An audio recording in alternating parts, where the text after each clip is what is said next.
All right. Our first session, which I've honored to moderate, is Breaking Stereotype.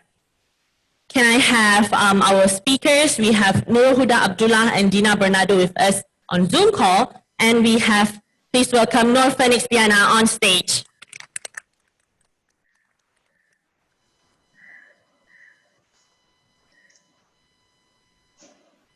All right, so do we have our speakers online as well? Yes. Okay, so they are here with us. Before we start, just a background of why we have this such a topic, right? Sports and women have never been synonym in the past. But today we have three speakers, wonderful speakers who have been challenging this stereotype, right? And they've been for the longest years and somebody who are just started and already breaking all the records that they have in the world, right? So our first speaker that we have today is Nur Huda Abdullah, who is with us online. Nur Huda Abdullah is a former Malaysian competitive swimmer who holds the record of being the Malaysian athletes with the most number of gold medals at the SEA Games, having won a total of 22 gold medals over the 3 SEA Games. She was the first Malaysian swimmer to win medals at the Asian Games and Asian Swimming Championships and remained the only Malaysian female with this achievement. She served as the Deputy Chef de Mission for the Malaysian contingent to the 30th SEA Games in Philippines and is currently a member of Women in Sports Committee of the Olympic Council in Malaysia for the 2018 to 2021 term. And also the board member of National Sports Council of Malaysia. Thank you, Nurul, for being with us today. How are you feeling? Good, thank you. Good morning. I like your background. Looks, it makes you pop up from the screen. Looks like you're going to come out here and be with us. I can feel your spirit from there. All right, let me introduce our second speaker. Hi, Diana. How should I call you? Is it Phoenix or Diana? You can call me Nor, Phoenix, or Diana. Diana, okay, whichever. Yeah. All right. I've always seen her in videos, went viral. I'm pretty sure some of us have seen her in the suit. Yeah, so Nor Phoenix Diana is Malaysian pro wrestler. How amazing is that? And in 2019, Phoenix was the name on everyone's lips in Malaysia pro wrestling scene and in similar cases across Asia and the UK. So she dressed in black attire rife with blaze of red and yellow. I wish we have your photo that we can show to the audience. We really want to see her in that kind of attire. I mean, it's amazing, right? And this young lady has garnered hundreds of applause from the crowd even before stepping into the ring for the match. And the most unique thing is she was the first world hijab-wearing wrestler to be in the scene. Thank you for being with us today. Thank you for inviting me. Yeah, I mean, I'm so excited. I was like fangirling her before she came, I was like telling my friends, oh, I'm going to see someone who went viral. And having her sit beside me, I just can't hide my, Okay. All right, and we have Dina with us all the way from Philippines. Dina, are you there? Yes. Great, Dina. How are you feeling? Good. I see. We cannot really hear her on screen. Can somebody check the technical? Right. Let me introduce Dina to the audience. So Dina Bernardo is a Filipino lecturer who teaches sport management, sports marketing, and strategic management at De La Salle University. Her foray into sports began when she trained as national athlete and became the team captain of Philippines' Women Dragon Boat team, winning 2 gold medals during their first stint to the South Asia Games, SEA Games in 2005. Dina became chairperson of Philippines Olympic Committee Athletes Commission, representing the right and interests of the athletes. She was also appointed as the first female executive director of the Philippine Sports Commission, handling the administration function and operation of country sports governing body. Thank you for being with us today, Dina. Are you feeling good? Yes, and pretty excited. I saw the crowd, and I hope I could share my story with you, and we could all be called to action. Of course, I'm sure you have a lot of things to share with us today, and I understand that you actually prepared a video for all of us today. Oh, if we have time, I could show it, but Yeah, maybe we can go with your video first if you want to, um, or would you like me to show it later? Okay, no problem. So let's start with our breaking stereotype forum session today. The first question that we want to ask, just an ice-breaking session to all our audience, right? The main question is, how can we break gender stereotype through women participation in sports? And this first question, I specifically want to ask to Dina, as she's also, someone who holding position in policy making as well. So Dina, if you can share with us, what do you think about how do we break this gender stereotype through women participation in sports? Thank you for that question. As I was thinking of the topic for today, I think what's important is visibility. So as long as we are doing our efforts, and as long as we talk about it or we're seen, then this is the only way to go about it. If the stereotypes are there, let's just keep breaking them. So visibility, I see. That's great. And for someone who have been the longest, I think more than 30 years, someone like Nurul, right? You have been in the industry for more than 30 years. You still look young, and you still look amazing. What have you seen in the industry, and what have changed from the past to present? And what do you predict will happen in the next 5 or 10 years in sports industry?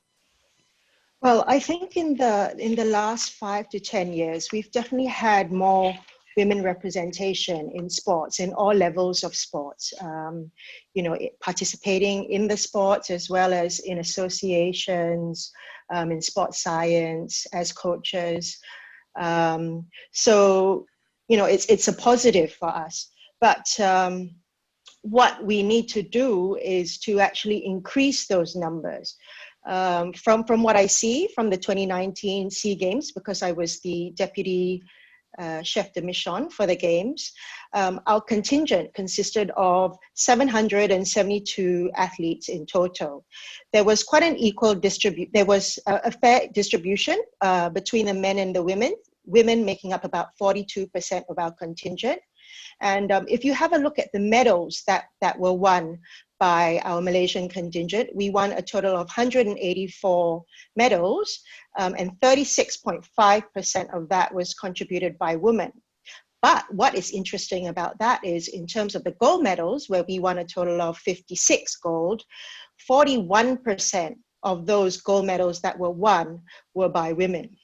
So if we can, increase the numbers of women participating in sport, definitely there will be, more numbers of medals coming home or coming back to us. It's definitely something that we should, continue working on.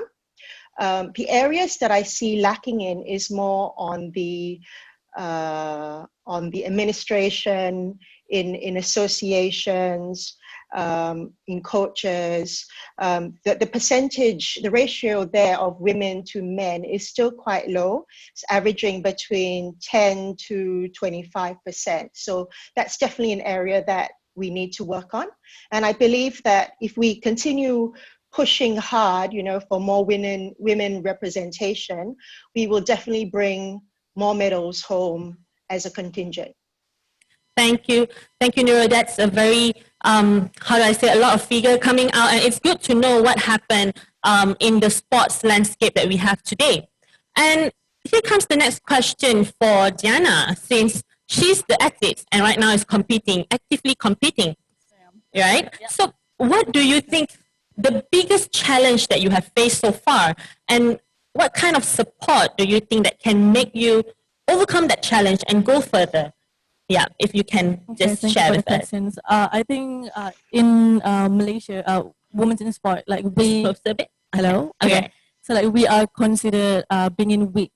Being weak? Yeah. Oh. But most of the comments that I get as a woman in sports, it's if we get involved in the male dominant sports, like we are not feminine. and all I that see. stuff. Okay, the stigma is there. Yeah, Okay. but I think that what will give us more courage to do is just believe like we can do whatever sports that we like, as long as we have passion and we have supports from our friends and families. Mm-hmm. So for you, you mean that the biggest challenge that you are facing right now is the stigma? Yeah. Yeah. So how do you yourself try to overcome a stigma? And do you think that anything that Malaysian or sports association can do to break the stigma for you? Is there anything that you think of? In my opinion, I think that a Malaysian association are playing an important part.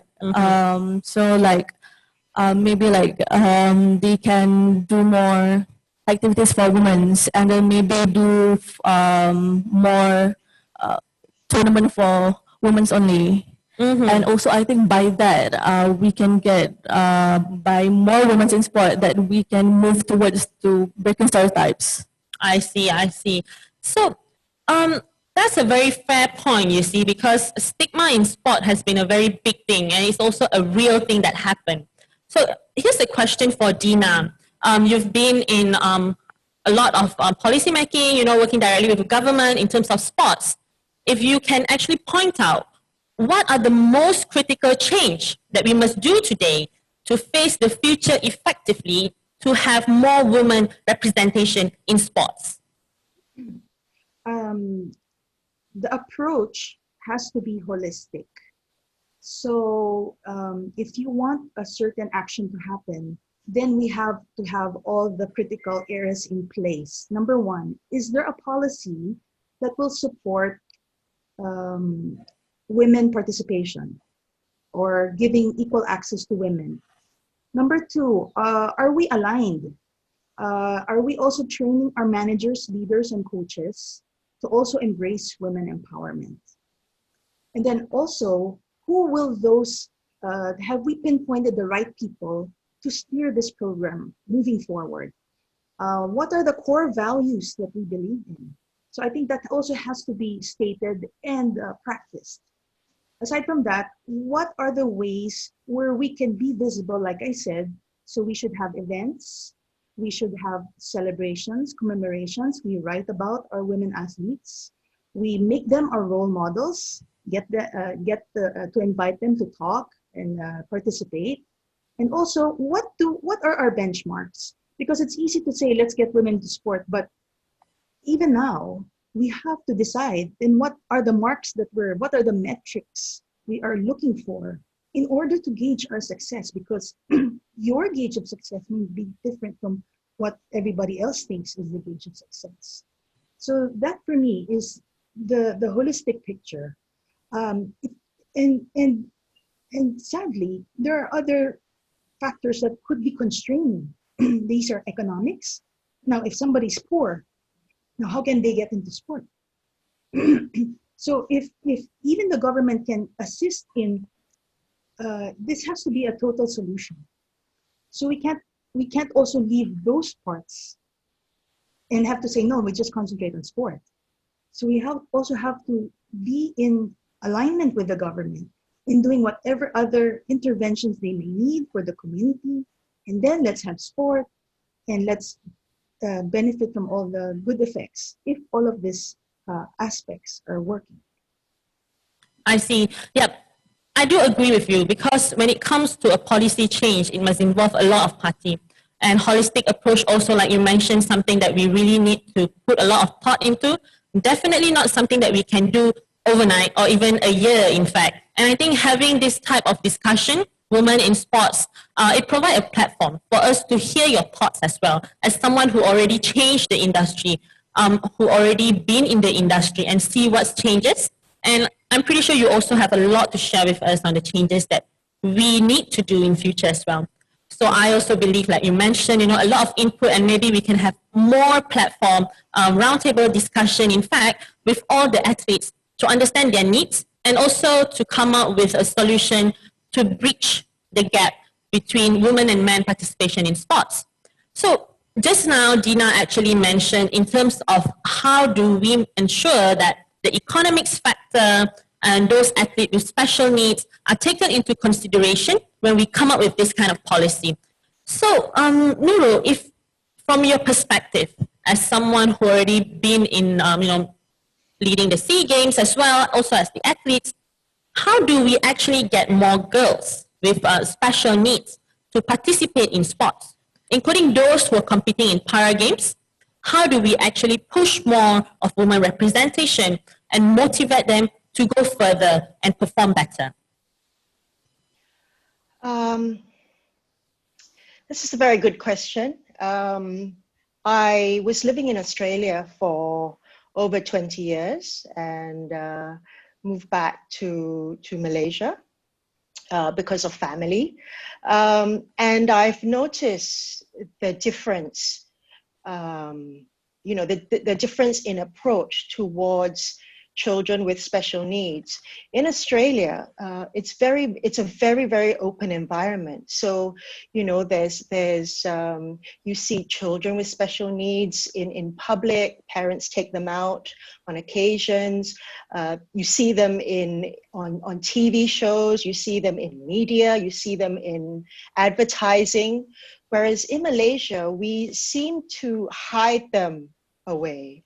When we go out, when I go out, it's not a very common scene that we see. So when we actually do see a parent bringing their special needs child out in public, it's I find that people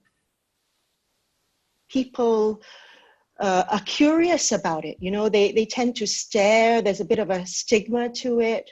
And we need to make this more normal. We need to acknowledge that this is normal. It's just unfortunate, but that doesn't mean that, they shouldn't have the opportunities of other, like other children around. So we need to have more visibility in media. We need to encourage the social aspects of the sports, encourage more team sports, more in terms of gatherings, meeting friends, and not so much of a focus on a competitive nature. But it's got to be something that everyone collaborates together to do. It's definitely a challenge. But I believe that if we become more open about it, we will move in the correct direction. Okay. How do you see the landscape when it comes to providing the needs for para-athletes? Where do we stand now? And what do you think that we can do better to encourage those athletes? I mean, those who are parents with kids with special needs right now, right? Those who might want to consider sending their kids to actively participate in sports. Where do they start and where do they begin in Malaysian landscape? I think that's a very good question because there's not a lot of transparency that I see.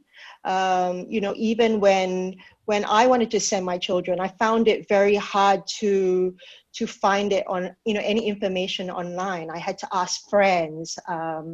So for children with special needs, for parents with children with special needs, I'm sure it'd be even more challenging. Definitely the landscape is more open nowadays. I see a lot of academies, especially catering for children with special needs. And maybe our sports commissioner can promote these academies so that parents can access or have access to these facilities, to these academies, and provide more opportunities for their children. Understand. Yeah, that's a fair point. I also agree when you mentioned just now when it comes to providing and acknowledge what is normal in terms of special needs. And it also something that we can relate to acknowledging women participation in sports is a normal thing, right? And when you see there's certain sports that involve a bit more physical kind of thing, like wrestling, for example, right? How do we, from your perspective, Diana, how do we actually encourage young girls who actually see you and inspire to be like you know, want to be like you. But it's a sport that are not so popular, something that very synonym with men because it's wrestling. Yeah, true. What is your take on this, and how do we encourage this young girl to get started? I believe like we should like maybe since they were young, we can go to like schools and we can uh, educate them by maybe like help them to like wrestling or any other sports like women can be participate. Like doesn't matter any sports like we can do as well. I see. Yeah. But how do you yourself get started? For me, at first, I wasn't even gonna participate in wrestling because of hijab. But I get through it because I believe that my passion is in wrestling. So I think what made me go through wrestling and have a courage to join wrestling is have confidence in myself. And I have doubts that saying that I can join wrestling because I was a job, like of my school friends saying that. But I do believe in my heart that if we put our mind into anything that we can achieve everything we dream of. I see.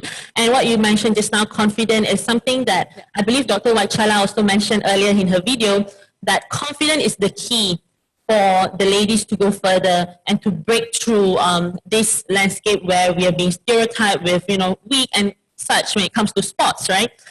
So for Dina, like what just now Diana mentioned, it comes from confidence level and things like that. But from your perspective, as someone from Philippines itself, what is your take to break this gender stereotype? Do you have any different perspective on how we could do better? A lot will depend on us women ourselves. I think we have to build our capability because nobody will give us a free lunch. So we cannot even expect other people to look at us and say, because you're a woman, okay, let me give you an opportunity. No, you have to bolster your capability. So it has to be beyond that. It has to be like develop yourself, get your education, do it. And then if others people see you and see that you can be successful at something, then only then they could take a look at you seriously. So we women have a lot to do. Unfortunately, if it appears like we have to do 2 times better, then let's do it. And hopefully in the future, we change the narrative. It's not like work like a man. No, we work like a woman, and women work great. Women are good leaders. I have a very gender sensitive man friend. His name is Jack Sim. And he even said, you know, I want to write a book that explains how leadership is feminine. And I was so intrigued. I mean, what do you mean by that? Leadership is feminine. Well, think about it. Women, men, not to marginalize the men here, but well, sometimes men, it's all about one-upmanship, just being the best in everything. But women, they're more about, hey, let's build a community, let's nurture, let's build. And something that I think inherent in women that we can use for the big world out there, whether it's in corporate, whether it's in government or in sports. So I think it's up to us, really. Understand. And from your perspective, because just now we already listened to Nurul when she mentioned how does women participation in sport looks like in Malaysia. What do you think the women participation in Philippines looks like? Perhaps it can share with us the perspective, because we have a lot of Malaysian here. We will also want to know what happened in the global society as well. Yeah. Culturally, women and girls are probably not so far from Malaysia. They're quite more protected, and sometimes they think that I will be less beautiful if I play into sport. I mean, think about my own sport, Dragon Boat, wherein we're under the sun like maybe 4 to 6 hours a day. And even when motivating my teammates, I would focus on the aspects, the best aspects, like, okay, we're doing this for country and we should be proud of our scars and everything. So it cannot take away sport, and whatever it does cannot take away the essence of who you are. So in the Philippines, I would say we are more gender sensitive, but in sport participation, not as much. But now that is really changing because, like Ms. Nurul also indicated, we also found out that even in the last Asian Games, 70% of the medal haul came from the women, despite the fact that they probably only comprise a third of the contingent. So, and thankfully, when we have our athletes, the more we make them visible, like we have our famous weightlifter, her name is Hidelin Diaz, and now she even has a children's book now. So I can only see us going up further. And I believe that aside from sports, we can also invite other notable women leaders in their respective fields, because there are barriers to break there as well. So I would like to see a day wherein we can have a women in sports a symposium that also invites other fields. I see. That's a very fair point. Coming from Philippines, it also gave us a perspective that, it is something that maybe happened in the worldwide kind of thing. And it depends on the country where the culture might be different and things like that. But since we are in Southeast Asia, might look a bit similar in that sense. Yes, Do you have may any? I add something? Yes. This is a call to the Institute as well, because I remember talking to Commissioner Dati, and we were sort of talking about, okay, what does women empowerment really mean in ASEAN? Because is our perception of women empowerment kind of different from what we're used to? And when we were talking, we realized that historically or anthropologically, women have been strong figures in our past. They have. And is there a way that we can unearth this? Maybe we got lost somewhere, because there were queens, and not just because they were wives of the rulers, but we have queens who were leaders. And when big decisions have to be made, we would have to consult women. So perhaps let us seek our ASEAN definition of what women empowerment is and use it. And, hopefully we can break that stereotype and show that, well, women have been a part of the society, a very significant part of society at that. Interesting. Yeah. Women empowerment definition has always changing. It could be for certain people something a bit more. For them, they see women empowerment as someone who talk confidently, is a very physical appearance. But some of them thinks that if a woman have something in them to actually go further, just a simple thing, raising up kids, for me, is also empowering women, right? It's a very big word, and for the definition, surely we have a lot of them. So let's have this kind of question to Nurul, since she has been the queen of swimming pools for a year long.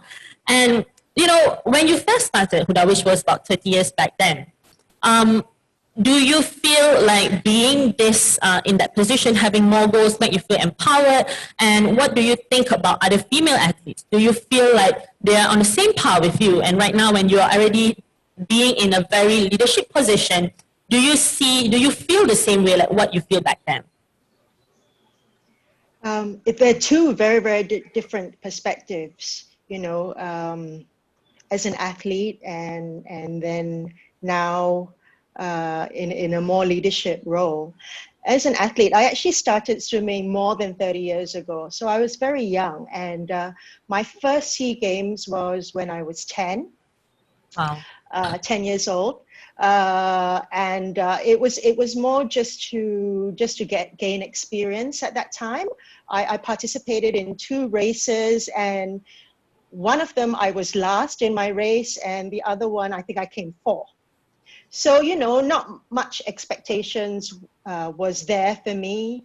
It was more just to gain exposure, and to get stronger.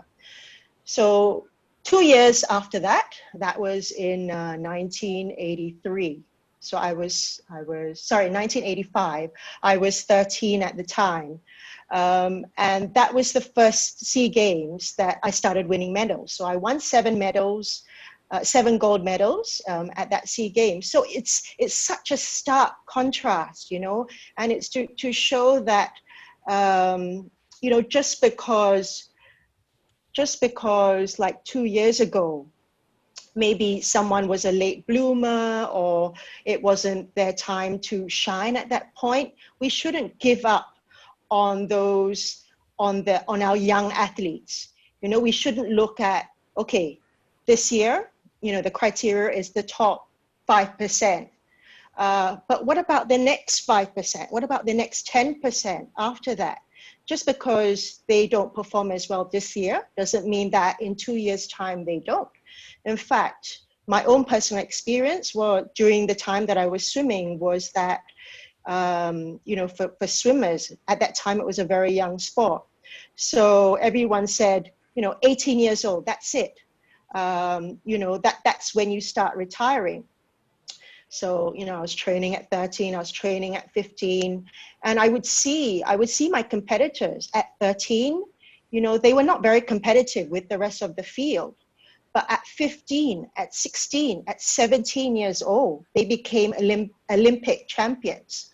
So we shouldn't limit our young athletes. We shouldn't limit their drive. We shouldn't limit their dreams in any way. We should continue to encourage them, because there are many directions that they can go. For all you know, maybe that sport wasn't for them, and they pursued another field, but still in sports, but you know, in a medical field and contributing back to the sporting landscape.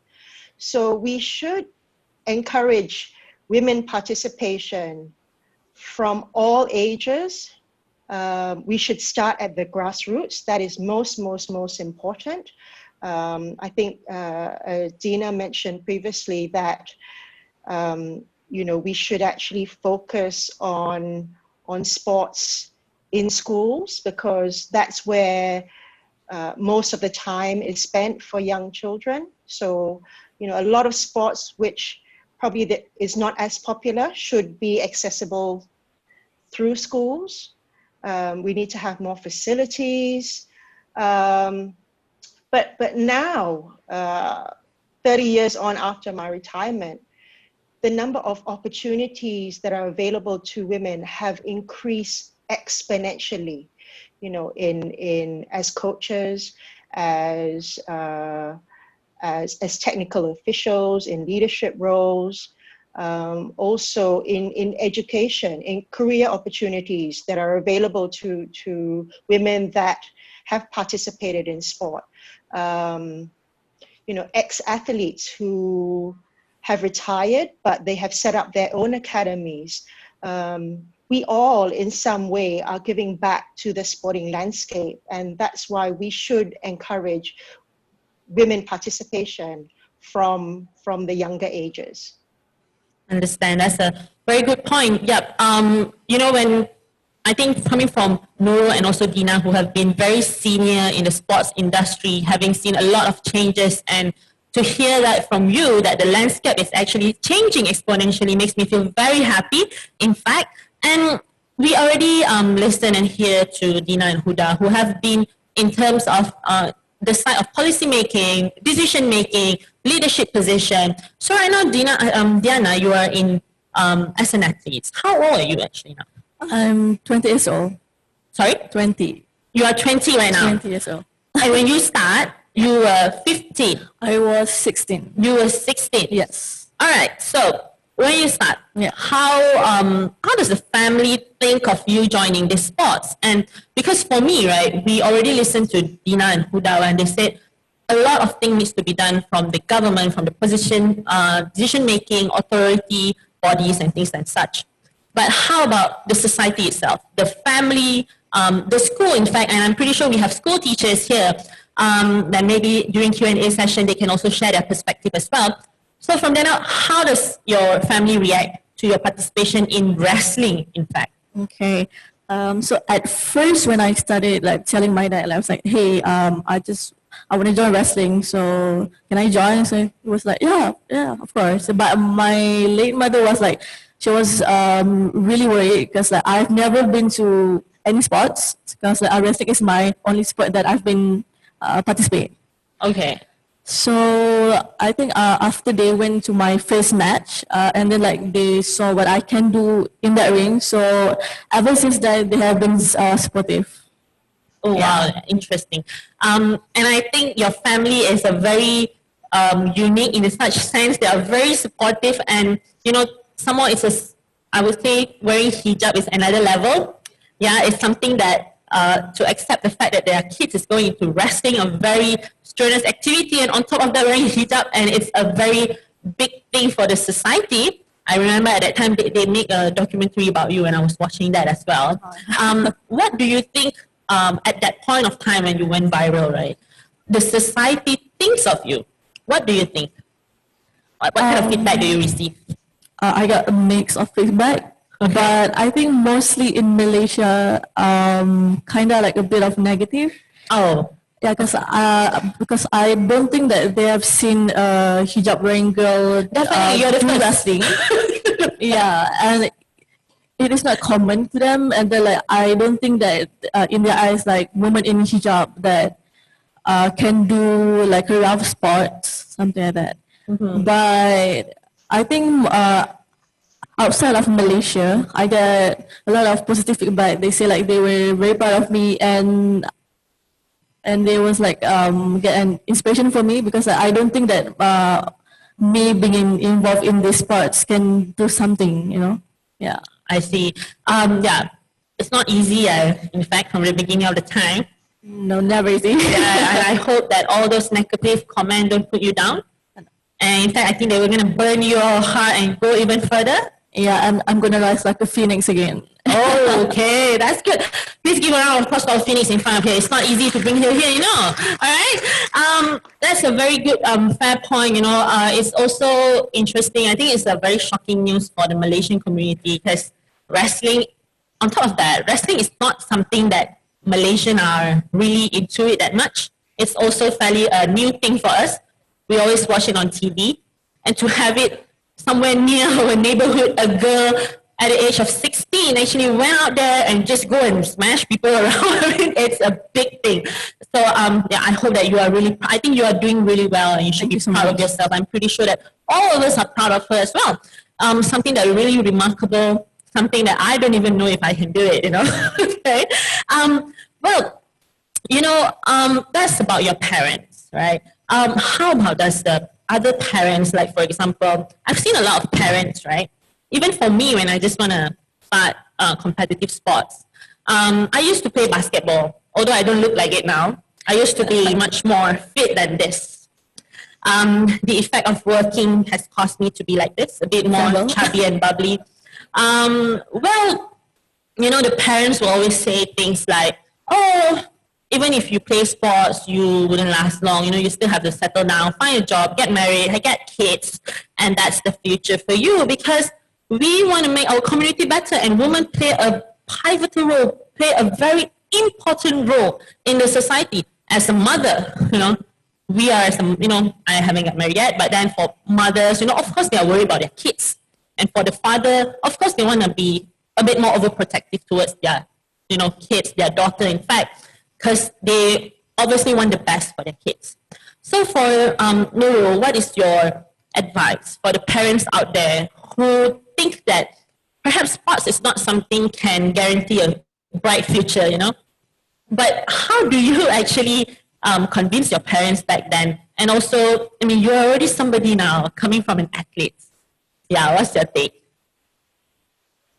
I was very, very fortunate actually growing up as a child. My mother was, so my parents were separated, was divorced actually, and I lived with my mom. Those who have been present in Malaysian sports for a number of years will know my mum, because she was a very, very strong figure in my life. As a strong figure, she was a very strong personality. She had a strong character, and she instilled in me that I shouldn't limit myself in any way. You know, I should always strive to be one of the top in my studies, in my swimming, and so she set that goal post for me. And knowing that I had that support behind me it gave me a lot of confidence. You know, if someone believes in me that much and knows that I can achieve something, it helps to motivate you, it helps to encourage you, and it pushes you on to greater things. So parental support is very, very, very important in a child's life, in whatever they want to do, whether it's in sports, in education, or in other things. That parental support is very, very important. You know, if you see a lot of other top athletes, it's the parents that are behind their achievements. You know, we don't hear about it. You know, a lot of the recognition and the awards are given to the athletes. But what about the parents? We don't get Parent of the Year. There's no such award as Parent of the Year. But, but yeah, it is very important. You know, like Datuk Nicole David, it was her parents, the support of having her parents behind her, that drove her to achieve greater heights.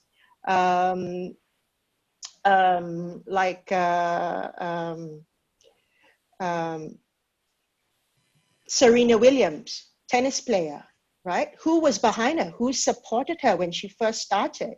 And even when at that time she was going through a lot of difficulties in the sport, who was behind her the whole way?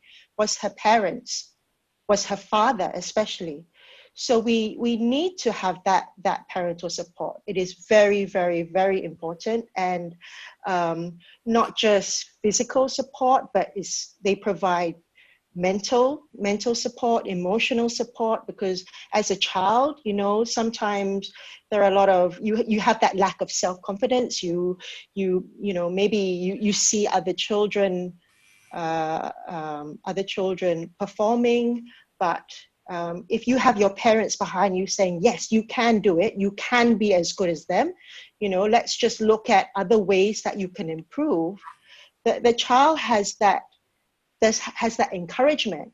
And I believe when you give the child that encouragement, that support from young, and when they have that confidence from young, it grows with them as they become young adults, as they become adults. They know that they have achieved something during their younger days. You know, they know that life is a journey. There's always ups and downs, but they can also look at opportunities. They can look at, you know, if there's any in their career, if they're going through a negative period, they can look at the positive side of things. So there's many aspects there's many benefits that sports, you know, participating in sports at a young age give to as you grow up. And definitely parental support is vital, utterly essential.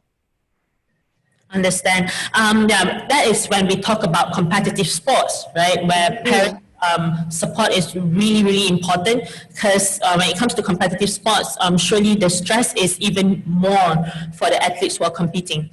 But right now, let us take a step back and see, where do we start in terms of sports?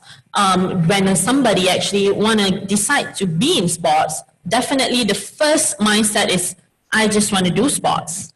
You know, maybe they haven't really think of making it a very like a career kind of thing. Maybe they just want to start as a hobby, right? I just want to start out. I just want to get more friends from there.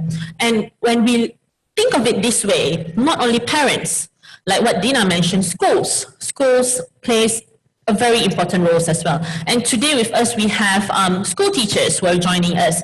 So Dina, what's your take when you see, when it comes to competitive sports, definitely parents with good background, especially economic background, social factor comes into the picture. But for kids who are in school with no such background, how can the teachers do better to support these kids?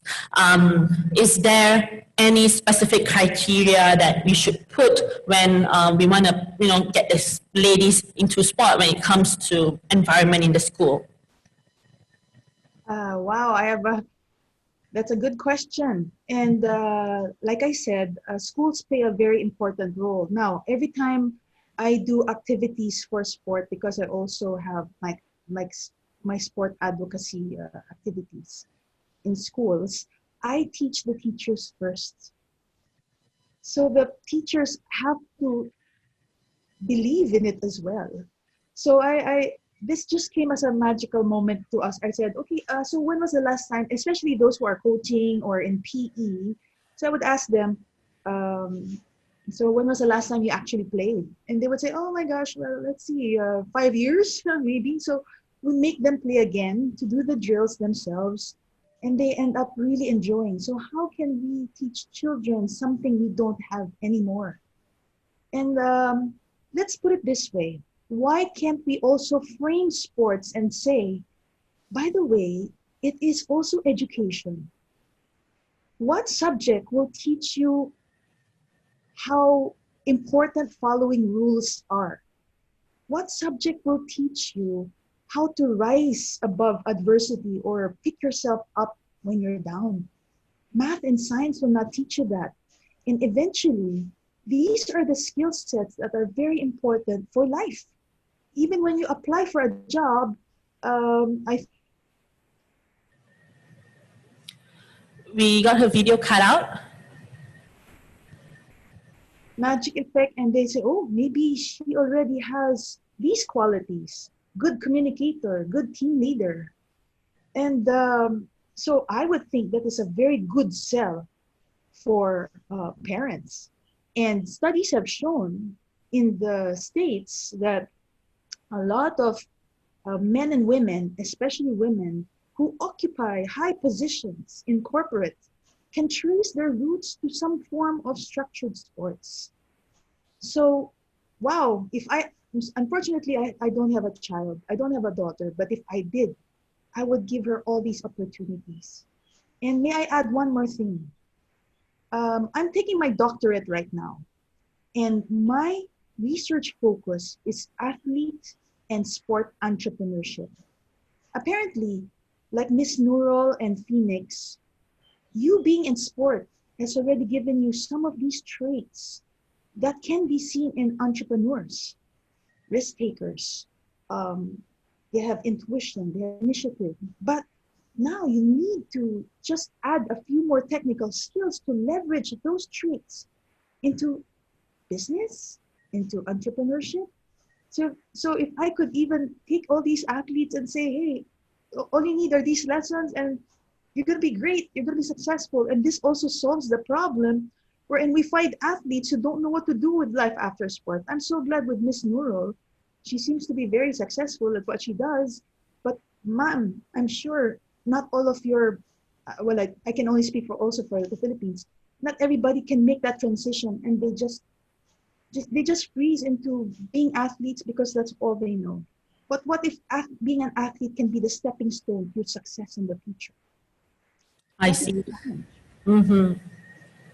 Yep. So teachers, you heard her. Promotion. You need to promote sports. Encourage the kids to join. I've seen when I was in school. I was fortunate. I was in boarding school where equal opportunities are given, and I still remember my teachers was like, "Oh, you should just join. Even if you're not good, just join. You can get the cert, you can get the merit, which is really important. But that's where I start.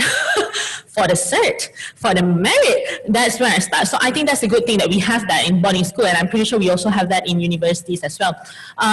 It does need to be some sort of like carrot kind of thing to get the kids into the sports.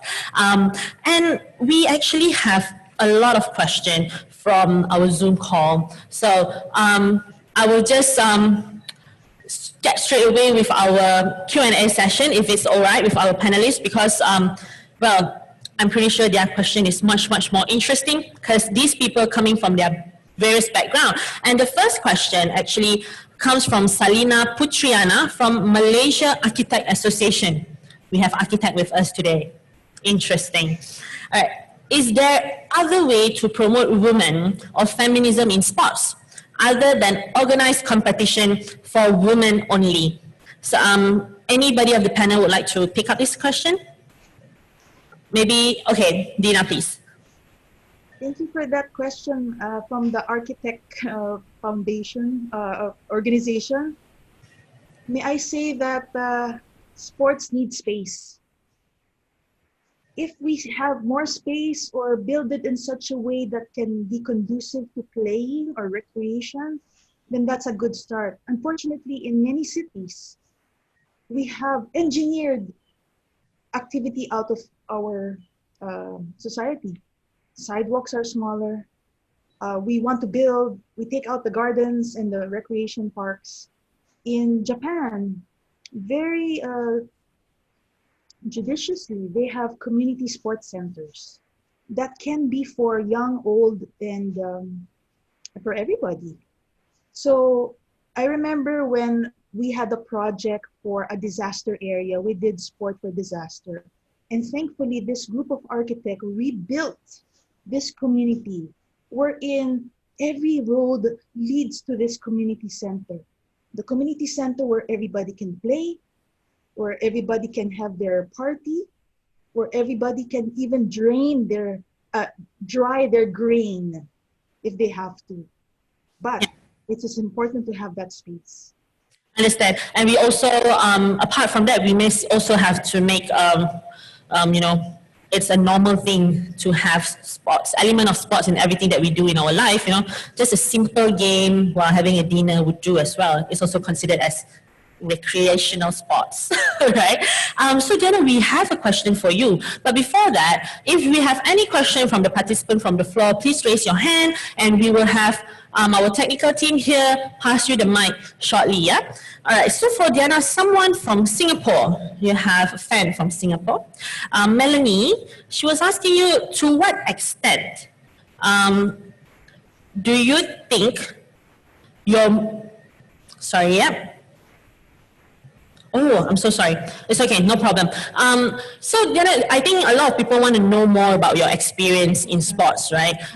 If you can share with us your experience when you go abroad, how does the people see you coming from Malaysia? What are the sentiment looks like when it comes to the international community about women wrestling in hijab? Okay. At first, like, they were surprised because like how small I am. Okay. As in the pictures. I guess build matters, yeah? That's a big but then like they were like very supportive and they were like very welcoming, and I am surprised that sometimes like they know who I am. They know who you are. And then I believe that women's wrestling in Malaysia, in Southeast Asia, we can grow more. And I think in order to do that, you know, like maybe like a Malaysian association can do more activities for women. I see. So, you know, policymakers heard her, what the athletes say. I hope we can do something. And yeah, I'm pretty sure that since you already have both of your feet in that landscape and that sports activity, you can also pave the way for the girls to follow in future as well, right? Actually, the question from Singapore, I would like to give it to Nurul, because she was asking, to what extent do you think your role, sorry, I just want to read this. To what extent do you think your role in promoting women in sports is shaped by sporting culture of a country? Will it be part of your strategic direction to address this? So I think it's something to do with the culture, and if there's anything that we can do to address this culture in our sports landscape. Nurul, if you can pick up the question. That's a very good question. Thank you. Okay, so in terms of sporting culture. Yes, the sporting culture of a country does play a huge part in activities, in sport for children, you know, in their health, in their wellness, in the behaviors that they exhibit. That's not to say that we can't.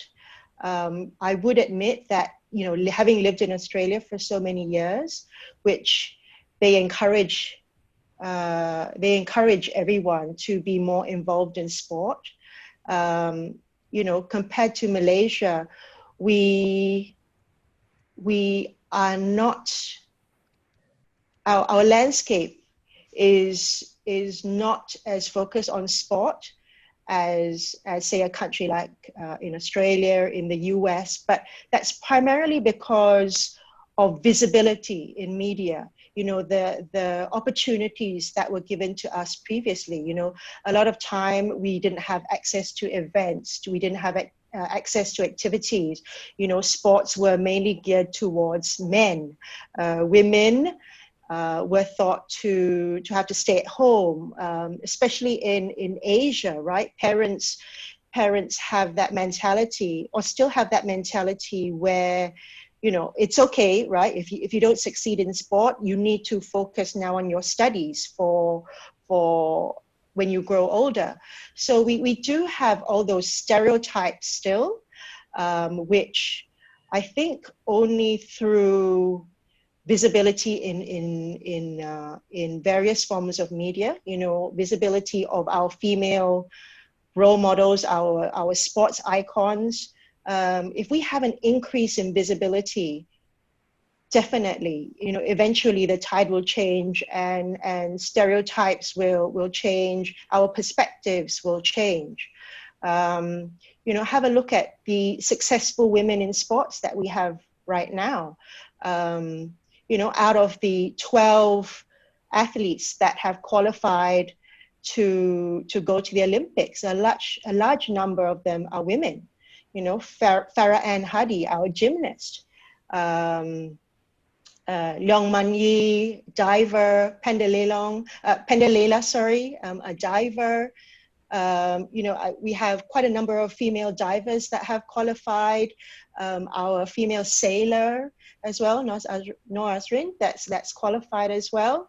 You know, as we increase the exposure of these women in sport, and the success stories that they have, and also the challenges that they went through to get there, that will eventually change our perspectives, and you know, invite more opportunities. It has improved a lot in the last 5 to 10 years. I can see we have more events organized, just for the community at large, you know, not in terms of competition, but more for more focus on, to have more of a focus on health and wellness.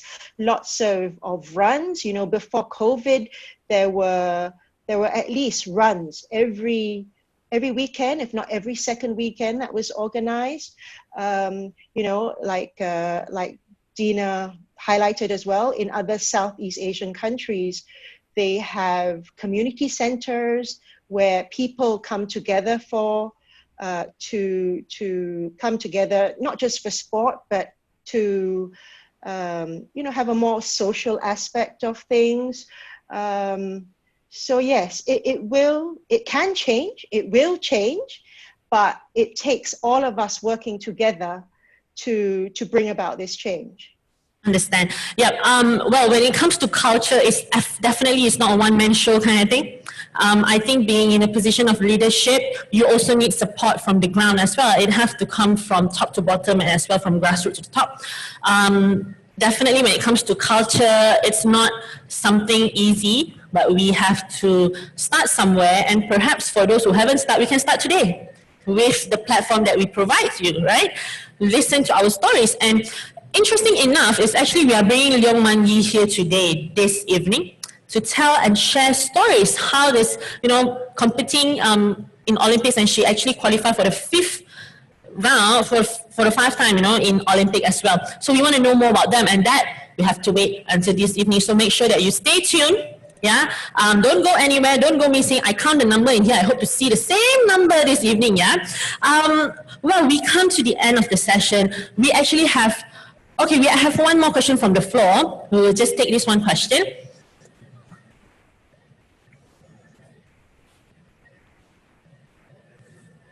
Hi, very good morning, everyone. Thank you, Madam Moderator, for accommodating my last question. Hello, Nurul. I hope you're well. Firstly, let me introduce myself. My name is Leslie Lim. I'm actually presently the captain of the National Malaysia Women's Dragon Boat team. Wow. Dina, very nice to meet you, fellow Dragon Boater. I'm also a practicing lawyer, and one of the areas that I practice is sports law. So I'd like to ask a question from the legal perspective, if the panel speakers would accommodate. The topic of policy was mentioned a little bit here and there. Perhaps if you could share how important is legislation on this topic of women in sports. And maybe Dina, if you could share what sort of legislative framework do you have in the Philippines, or that you've come across in your research as a lecturer. And maybe this could also expand a little bit to the topic of harassment as well as discrimination that women face in sports. Thank you very much. Thank you. That's a very good question. But Gina, before I pass the mic to you, we also have kind of a similar question to this from online as well, from Farah Ramli. She was asking, what path can women take to participate in influencing policies aside from being part of sports association? So it could be from legal perspective, it could be from others. We are running out of time, so I hope you can make it quick and crisp. Dina, over to you. Thank you to my fellow paddler. I remember Title IX of the US, in the US, and interestingly, it didn't even mention anything about sports, but the interpretation was applied to sports. Legislation is important, but I think even at this point, if you have any legislation pointing to giving equal access, give equal opportunity, then you can even translate that into sports. In the Philippines, however, we have a Magna Carta for women just developed, I think, 2010. And thankfully, it does have a very specific paragraph to include women into sports. So we can use that as well. But on the other hand, in case legislation doesn't come in, I really like to invite everybody who believes in this purpose to start your own activities. And hopefully the bottom-based approach will work as well. So we don't have to be frozen and paralyzed and wait for things to happen. It helps, mind you, but we can start it already. Just give us the tools, give us the like-minded people, and we'll start. Understand. Yeah. I hope that we can actually have Dina even longer to actually, cover this kind of topic. It's a topic that should be in a standalone session because it's a very heavy, a lot of, I hope that we can actually have more session where we can include those from legal background as well to join you guys in a very, more, I would say, engaging and more serious kind of topic because it's a more of a heavy thing.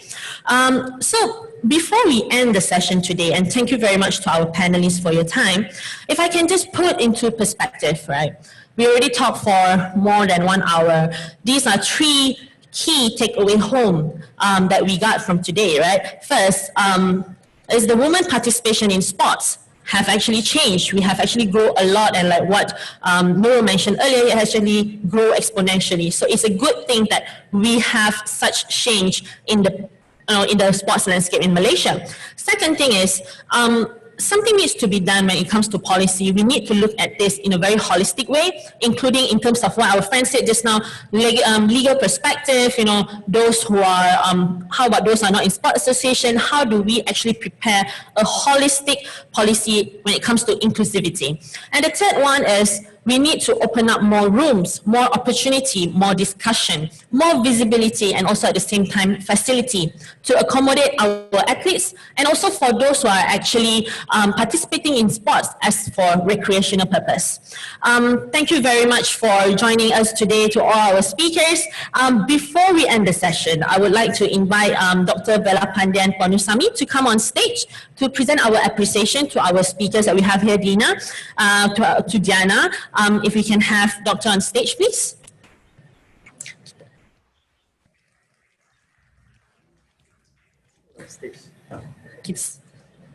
I feel, although I'm quite a big fan, I feel small when I stand right beside the wrestler, you know. Man. All right, with that, we end our session for today. Thank you very much for joining us.